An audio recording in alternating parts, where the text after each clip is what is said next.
এই মুহূৰ্তত মই উপস্থিত আছোঁ বাক্সাৰ ৰাঘৱ বিলত আৰু ৰাঘৱ বিলত এই মুহূৰ্তত উপস্থিত হৈ কেমেৰা পাৰ্চনক এটি সুন্দৰ দৃশ্য দেখুৱাবলৈ অনুৰোধ জনাইছোঁ। এনেধৰণে ৰাঘৱ বিল গাঁৱত কেইগৰাকীমান উদীয়মান যুৱকে স্বাৱলম্বী হোৱাৰ পদক্ষেপেৰে বিভিন্ন খেতি কৰা পৰিলক্ষিত হৈছে আৰু এই খেতিৰ জৰিয়তে নিজৰ পৰিয়ালকেইটি পোহপালন দিয়াৰ সমান্তৰালভাৱে যিসকল নিবনুৱা যুৱক যুৱতী আছে সেই নিবনুৱা যুৱক যুৱতীসকলক এক কৰ্মসংস্থাপনৰ বাট মুকলি কৰা পৰিলক্ষিত হৈছে আৰু তেখেতসকলে ইয়াত আচলতে 2ৰ পৰা 2.5 বিঘা মাটিত আচলতে স্কোৱাছকে আদি কৰি বিভিন্ন খেতি কৰা পৰিলক্ষিত হৈছে। যিহেতু ইয়াৰ উদীয়মান যুৱক কেইগৰাকী আছে তেখেতসকলৰ পৰা জানিব বিচাৰিম। দাদা, আপোনালোকে কিমানজন যুৱক লগ হৈ আচলতে এই খেতিটো আৰম্ভ কৰিছে? এতিয়া যুৱক নহয়, কিন্তু আমাৰ ফেমিলিৰ পৰাই মানে কৰা হৈছে। মানে আমি এইটো খেতি বাতি কৰি খাওঁ, আমাৰ বেলেগ কিবা সুবিধা নাই। আমি এইটো কৰি মানে জীৱন যাপন কৰি আছোঁ। কি খেতি কৰিছে আচলতে আপোনালোকে?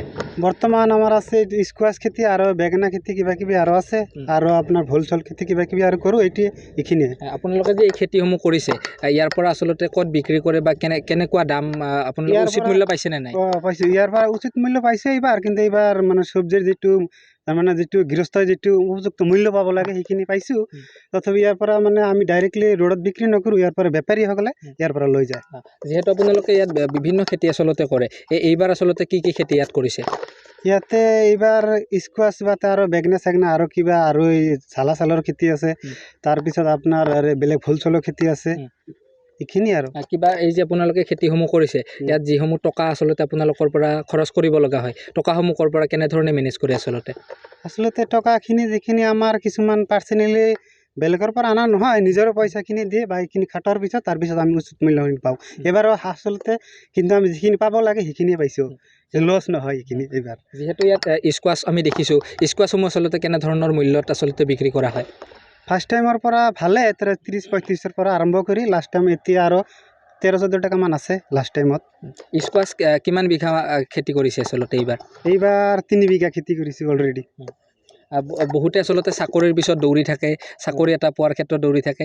আপোনালোকে কিন্তু এনেধৰণে স্বাৱলম্বিতাৰ যি নিদৰ্শন দেখুৱাইছে। কি ক'ব উদীয়মান যুৱকসকলে চাকৰিৰ পিছতো দৌৰি থাকক বা লগতে কাম কৰাত কি ক'ব?